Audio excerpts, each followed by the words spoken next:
Ngayong gabi sa Reporter's Notebook, Makikita talaga. mga eskwelahang condemn, anong aksyon ang ginagawa ng mga kinaukulan?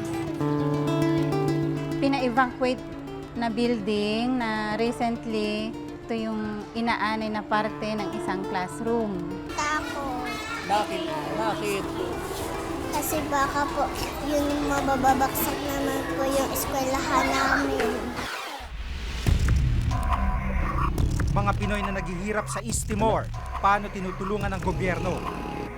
Narikot kami ng isang Pilipina na ang sabi niya maganda raw dito, malaki yung sahod dito. Ayun naman, aniwala kami, ayun, napunta kami dito. Tapos, nung napunta kami dito, akala naman totoo yung sinasabi na yun pala hindi. Pamimeke ng pasaporte, kailan matatapos ang problema? Alam mo, sa computer age, garbage in, garbage out.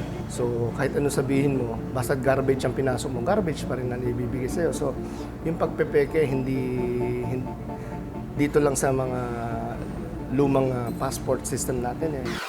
Personal naming inalam, Sinaliksik ang bawat anggulo. bawat detalye kinumpleto. Ang lahat ng yan nakatala sa Reporter's Notebook.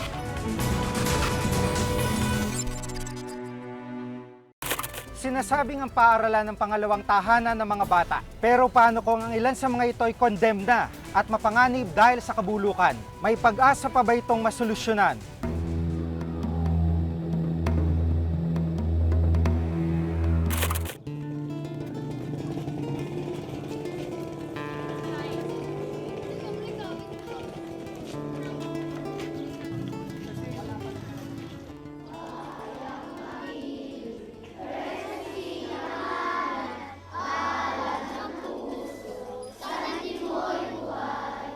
Sa unang tingin tila ordinaryong araw ito para sa mga estudyante ng Panghulo Elementary School sa Malabon. Pero hindi ito tulad ng mga karaniwang araw. Sa kauna-unahang pagkakataon, magkaklase ang mga estudyante sa labas ng classroom.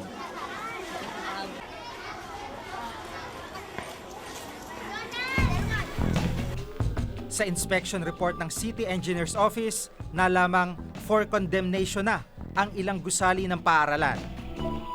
Ibig sabihin, dapat na itong i-demolish at palitan ng bagong gusali. Ito yung parts ng pina-evacuate na building na recently na-inspect. Ito yung inaanay na parte ng isang classroom. 1968 pa nang itayo ang magkadikit na two-story building. Ang mga kwarto, inaanay na. Example, yung sahig na to, talagang nabubulok na.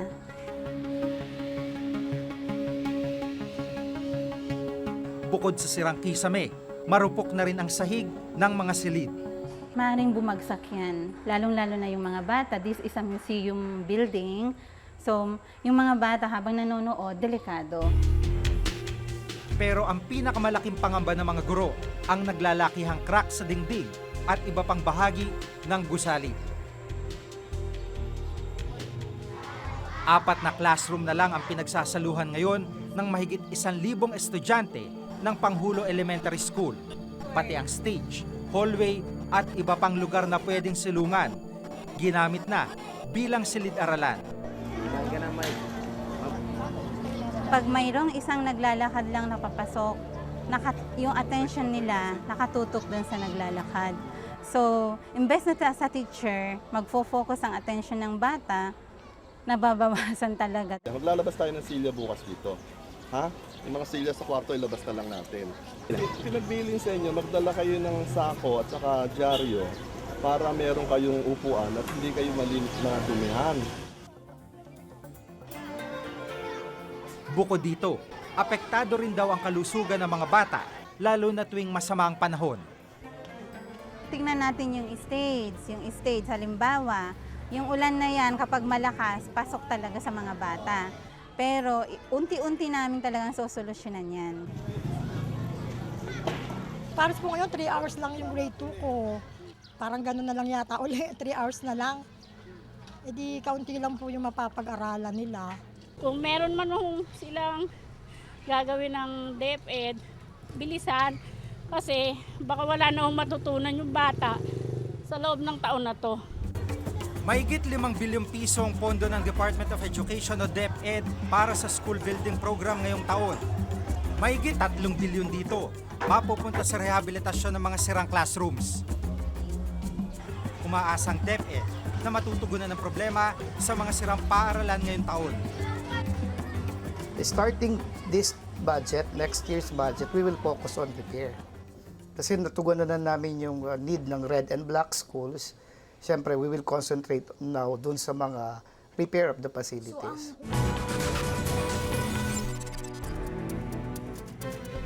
Andap-andap pong kalooban, baka mamaya may bigla na lang bumagsak. Pero no other choice po dahil hanggang pwede pang gamitin dahil nga sa kawalan ng kwartong paglalagyan ng mga bata, ginagamit po.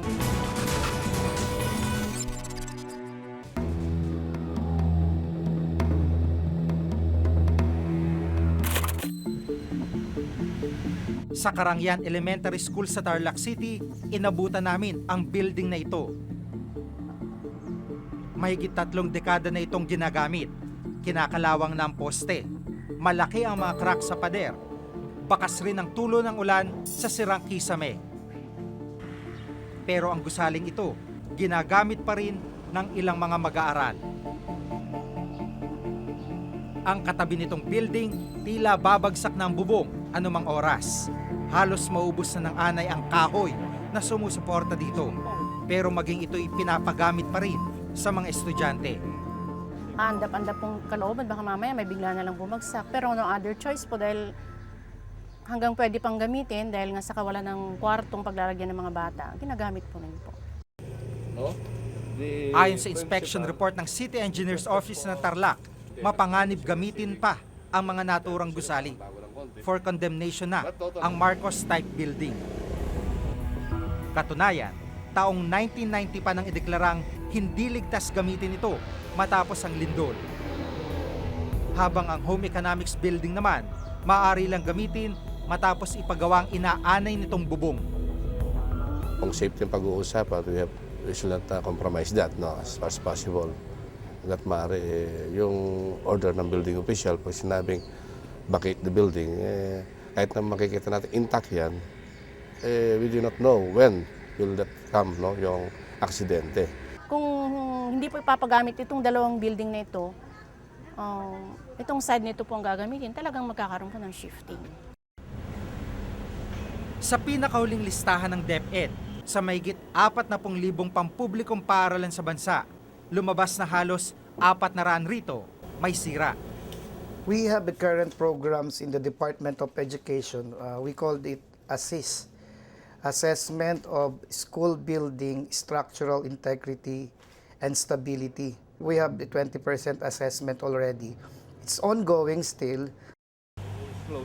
Hindi kasama sa listahang ito ang Karangyan Elementary School. Pero ayon sa DepEd, regular ang kanilang ginagawang inspection sa mga school building.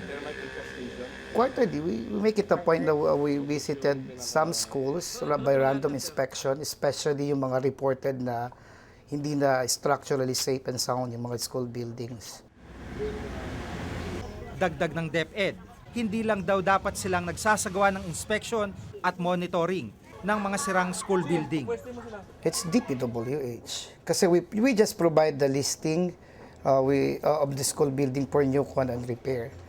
Kasi hindi naman na new construction lang ay pinoprovide ng DPWH. Meron din silang mga repair, rehabilitation of classrooms. Especially kung structurally unstable na yung building, we make it a point na ang gagawa, syempre, is the expertise, the DPWH. Yun nga dyan magulo eh, kasi walang opisinang uncharged na directly involved sa future ng school building. Kagaya ngayon, ano nangyayari ngayon? Multi-billion ang budget. DepEd, lang. Pero dapat meron tayong Bureau of School Buildings. Muling nabigyang pansin ang isyu ng kaligtasan ng mga estudyante sa paaralan nang bumigay ang concrete gutter ng isang bahagi ng gusali ng Andres Bonifacio Integrated School sa Mandaluyong. Mahigit 1 linggo na ang nakakalipas. Pero wala na raw dapat ipangamba ngayon ang mga mag-aaral. We will not allow our students unless they will be, yung Department of Public Works will be giving us a certification na-skip na yung aming building. Ito naman yung nilagay niya. Sa kabila ng clearance na ibinigay ng DPWH para muling makapasok ang mga bata dito sa Andres Bonifacio Integrated School, dito sa Mandaluyong, nananatiling kabado ang mga bata, mga magulang at mga teacher sa posibleng mangyari anumang oras. Nakakatakot, siyempre mga bata may madaganan. Alaman yan walang pasabi yan kung kailan babagsak. Natakot. Bakit? Kasi baka po yun mababagsak naman po yung eskwelahan namin. Takot ka ba? Bakit? Ano po, baka masaktan ka. Hindi itong unang insidenteng nagtanim ng takot sa mga estudyante. 2 taon na nakakalipas, bumigay ang sahig ng isang classroom sa Jose Abad Santos High School o mas kilala ngayon bilang Pampanga High School. Halos 30 estudyante ang nasaktan ng mahulog dahil sa aksidente. Hanggang ngayon, hindi pa rin makalimutan ni Fatima ang pait na dulot ng insidente. Hindi ko po alam yung gagawin ko nun po. Kala po namin mamamatay na po kami dahil po ang lalim po ng tubig. Nang aming balikan ng paaralan na ipasemento na ang dating sahig na gawa sa kahoy. So ang ginawa ng DepEd, nagbigay nga siya ng pondo, nagdala siya ng pondo, 10 million under na sa heritage program nila. Tapos tinambakan na ito, tapos ginawang concrete na itong mga floors. Tapos inayos lahat. So para makasave yung, kasi maganda pa naman yung ibang mga kahoy dito, nilagay dyan sa ceiling, sa taas, kaya maganda. Sa ngayon, isang building na lang ang kailangang ipagawa. Maging ito ay nakatakda na ring isaayos. Pangalawang tahanan ng mga bata ang paaralan. Kaya dapat ay masusi itong pinapangalagaan dahil buhay at kaligtasan ng bawat mag-aaral ang nakataya. Ako si Jiggy Manikad at itong nakatala sa aking Reporter's Notebook. Punta kami sa dagat, mamamara ng isda. Maghahating gabi na. Ganitong eksena sa isang liblib na lugar sa Dili, ang kabisera ng East Timor. Ang ilan sa mga kababayan nating walang trabaho, naghahandang ng isda. Pagbalik namin mamaya, ang lalaki ng isda. Ganyang kalalaki. East Timor o Timor-Leste ang pinakabatang bansa sa buong mundo. Ilang Pilipino ang dito'y naghangad na magandang bukas, pero tila sila'y nabigo. Giginhawa pa kaya ang kanilang buhay sa bahaging ito ng mundo?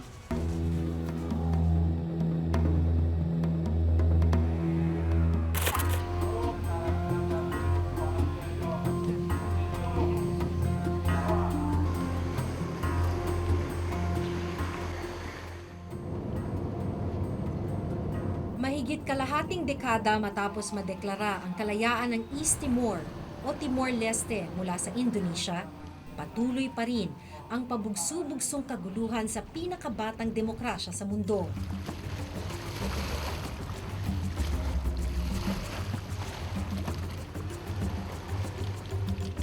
Nasa gitna ng kaguluhang ito ang ilang manggagawang Pilipino na may kanya-kanyang kwento.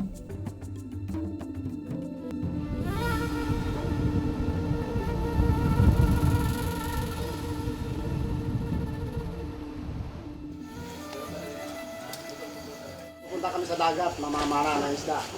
Maghahating gabi na, ganitong eksena sa isang liblib na lugar sa Dili, ang kabisera ng East Timor. Ang ilan sa mga kababayan nating walang trabaho, naghahandang mangisda. Ito pana, maliit, para sa malaki na isda. Tapos, ano gagawin niyo sa isda na yun? Wala kasi kaming ulam ngayong gabi, bagoong lang eh. Galing sa amin to, sa Camiguin, 40 pesos. Bumili ako ng 5 para lang dalhin dito. Ito naman guma, galing sa Divisoria. Bili. Kasi walang guma na ganito dito eh. Punta kami sa dagat. Maya-maya pa, handa na silang pumalaot. Sigurado madali ka. Oo, madali ka. Hinihiram lang nila ang bangka sa mga kaibigan nilang Timorese. Ito na lang daw ang paraan para masigurong hindi sila magugutom.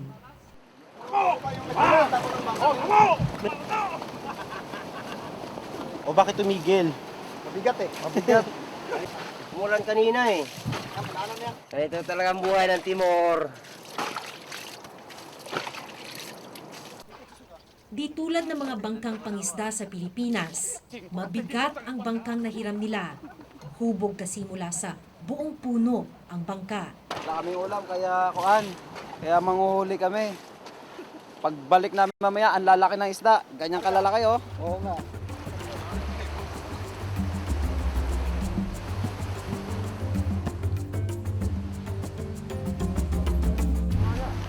Pero saglit lang sila sa laot. Bakit mo bumalik? Wala, namatay yung ilaw eh, nabasag. Malakas ang alon. So hindi na pwede yun? Hindi na. So hindi kayo makakahuli ngayon? Hindi. Uwi na lang. Basag na basag. Isa si Mang Mario sa mga nangisda noong gabing yon. 2 linggo pa lang siya sa East Timor at walang trabaho. Mahina kita sa Pilipinas eh. Kaya yung mga kasama namin nagpunta rito kaya naano na rin ako na pupunta rito. Sa pag-aakalang madaling makahanap ng trabaho dito, umabot daw sa higit 30,000 pesos ang inutang niya para lang makarating sa East Timor. Tipid na raw yun dahil sa backdoor sila dumaan. Kasama po talaga ang daanan? Oo, kasama. Wala ring working visa si Mang Mario. Tourist visa lang ang hawak niya. Ito na yung East Timor na visa. 10 raw sa mga kasamahan ni Mang Mario ang walang regular na trabaho ngayon. Pero tumanggi silang magpa-interview sa amin. Kung si Mario ay bukas matang nagbabakasakali sa East Timor. Si Rose, dating mamamahayag sa Pilipinas, naloko naman ng isang Pilipinong illegal recruiter at ngayon ay walang trabaho sa East Timor. Umabot sa 40,000 pesos ang nagastos niya para makapunta rito.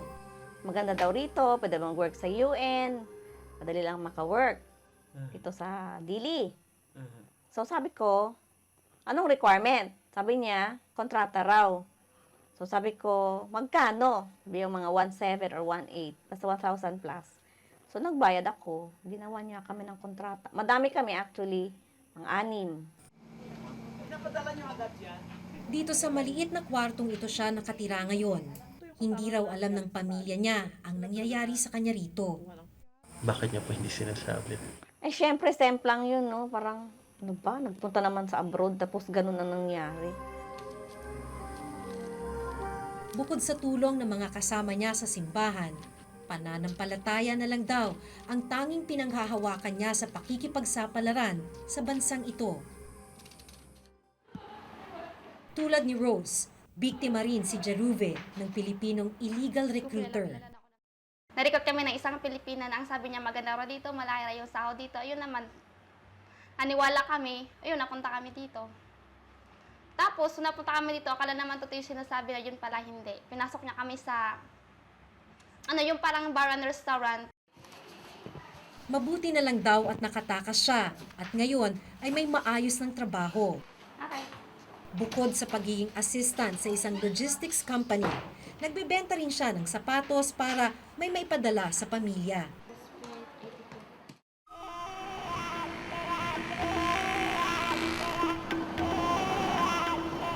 Sa huling bilang, lagpas 5,000 Pilipino ang nasa East Timor ngayon.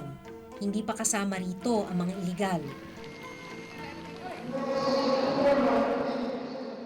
Sa kabila ng tagumpay ng marami sa mga kababayan natin sa bansang ito, marami ring problemang kinakaharap ang ilan sa kanila. Isa na ang seguridad.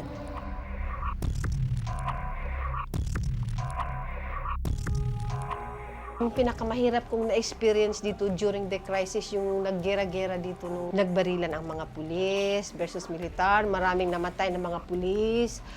Tsaka yung mga tao dito, takot na takot. Ang mga bahay sinusunog. Isa na rin kami doon, kamunting na nga kami masunog.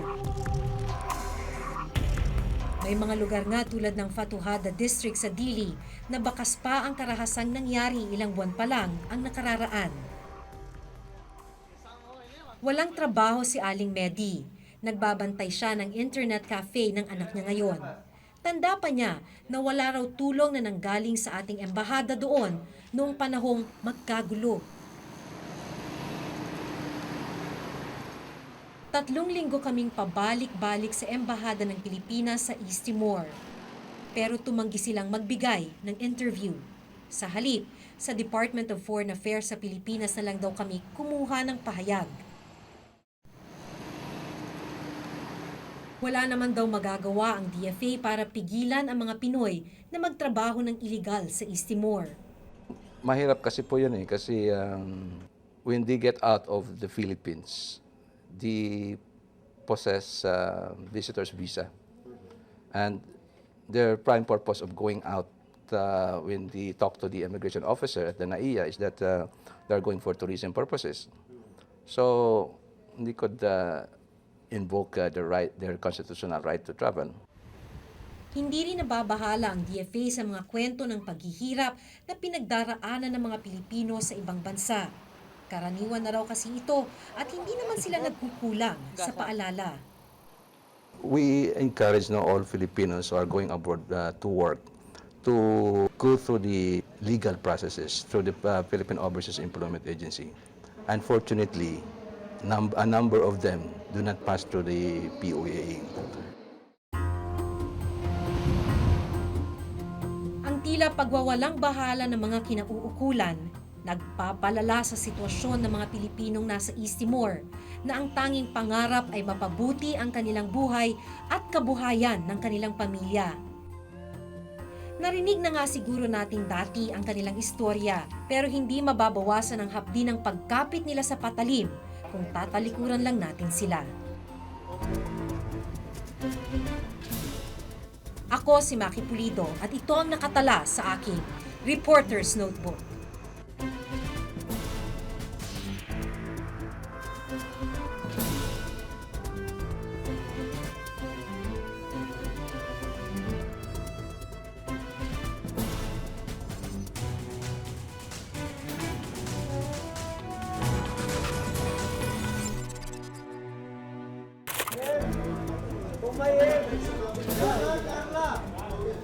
Alam mo, sa computer age, garbage in, garbage out.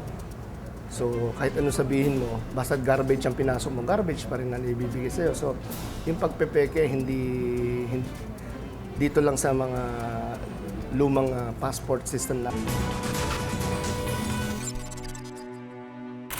Tikat sa maraming bagay kung ituring ang dokumentong ito. Kaya libo-libo ang nag-a-apply para makakuha ng pasaporte araw-araw. Pero tulad ng problema ng ilan pang ahensya ng gobyerno, laganap din ang pamimeke ng pasaporte. Sa report ni Connie Season, siya sa atin kung matitigil pa ang problemang ito.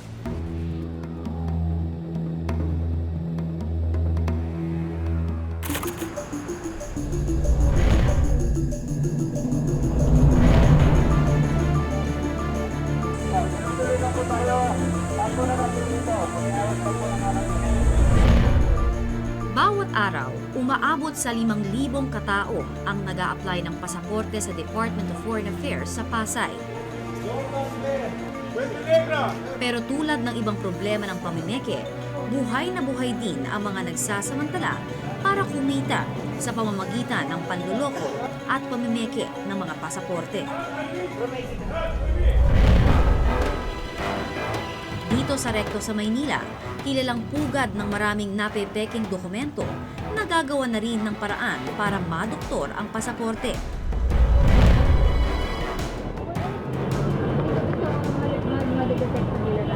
Hindi, original yun eh. Kapansin-pansin ang patuloy na pagtaas ng bilang ng mga kaso ng pamimeke ng pasaporte nitong mga nakaraang taon. Sa labas mismo ng DFA, pakalat-kalat ang mga fixer katulad nito. Nag-aalok ayusin ang birth certificate para palabasin sa pasaporte na hindi menor de edad ang isang nais magtrabaho sa abroad. May pangalan mo.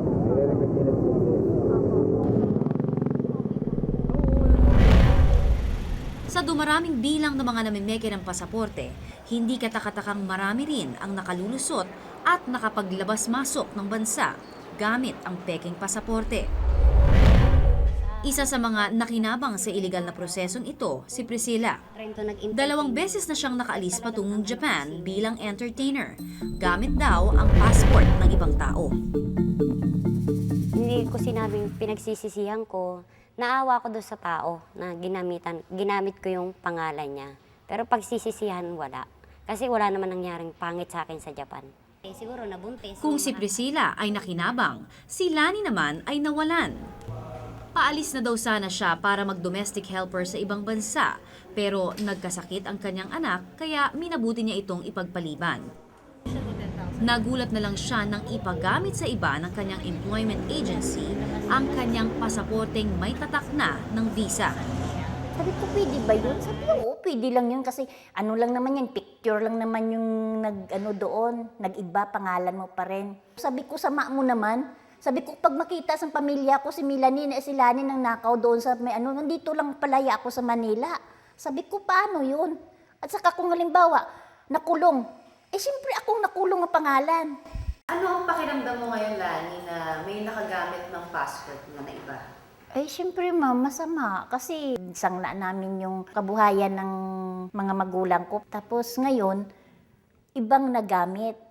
Nagkakita na sila doon ng passport ko, nakapera sila. Samantala, ako nakabaon pa rin dito sa Manila nagtrabaho. Kadalasan, kung may problema sa dokumento, hindi sila makahintay or mahal yung proseso para lang maitama yung kanilang birth certificates kung ano mga dokumento. So usually I'd say 95% of the cases involving mga tampering are for economic reasons. Operation Baklas kung tawagin ang proseso ng pagpapalit ng picture sa isang passport. Binabaklas din ang mga pahina ng passport na may tatak na para ikabit sa passport na wala pang visa. Madali lang daw palusutin ito dahil ang ilang mga sangkot sa operasyong ito ilang kawani ng gobyerno. Kinumpirma ng aming source na dating nagtatrabaho sa isang travel agency ang tumitinding lagay ng syndicated passport fixing sa bansa. Paano nakakalusot yun? Merong mag-a-assist sa airport na immigration officer. Pero ang mangyayari ho dito, connecting flight para iba-iba yung mag-a-assist sa kanila. Pag nandun na yung tao sa lugar na pupuntahan niya, ibabalik dito yung passport at ipapagamit ulit sa ibang tao. Ang ilang travel agencies naman, may kakonsyaba umano sa loob mismo ng ahensya. Meron talaga ho sa loob ng DFA, may pila ang travel agency sa loob. May sariling pila kami, sariling window kami doon. So sa ganung sistema, nakakilala ng mga liaison officers, yung mga empleyado. Pag medyo madalas kang nagpoproseso ng passport, mas nagkakakilala sila at minsan doon nag-uumpisa yung mga anomalya. Pero ayon naman sa DFA, iniiwasan nila ang ganitong mga pangyayari sa pamamagitan ng pagririgodon ng mga naka-assign na DFA processors sa bawat window. Ayon kay Attorney Jeronimo C. ng DOJ Task Force on Passport Irregularities, ang patuloy na pagkakaroon ng mga fixer ay sintomas ng mahinang sistema ng gobyerno. May kasabihan, where there is delay in the system, may fixer. No? Kung mabilis lahat, proseso lahat, kompleto lahat, wala ka namang problema sa pag-apply sa passport man, sa birth certificate man, or sa titulo sa lupa, or sa court case, then you don't need fixers. No? If there are fixers, that is symptomatic na may problema sa sistema. Kamakailan lang ay naging laman ng mga balita ang pagsagip sa mga batang biktima ng trafficking sa labas ng bansa, kung saan sila'y nakaranas ng iba't ibang klase ng pang-aabuso. Karamihan sa kanila ay nakalusot ng dahil na rin sa mga palsipikadong dokumento. Kabilang na dyan ay ang pagkakaroon ng mga peking passport.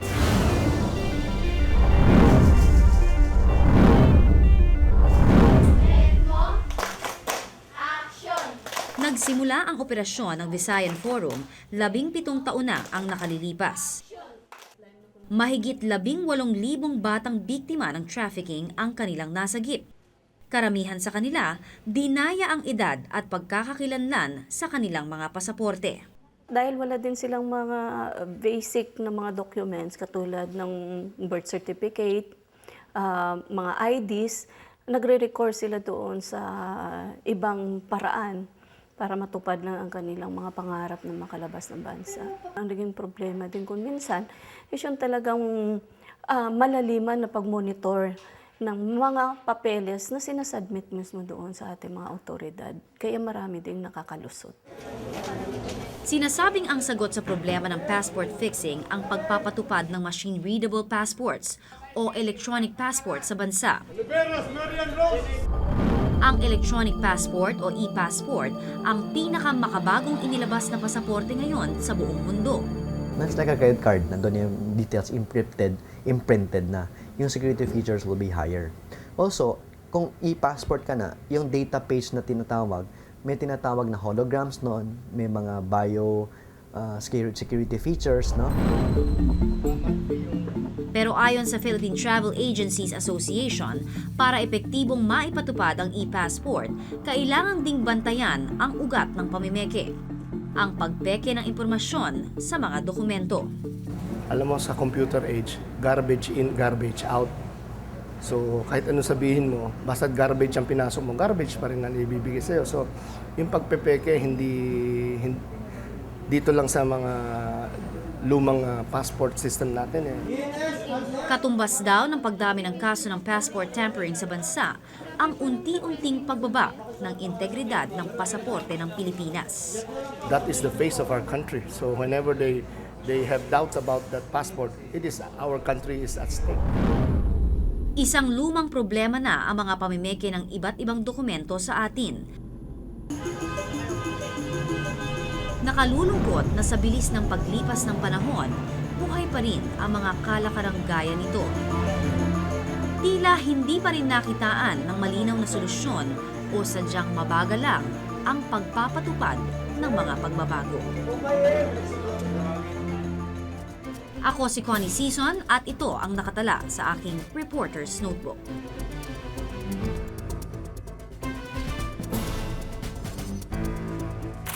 Kung may nais kayong ipasiyasat na issue o balita, maaari kayong tumawag sa amin sa numerong 982-7777, local 1424. Maaari rin po kayong mag-email sa reportersnotebook@gmanetwork.com.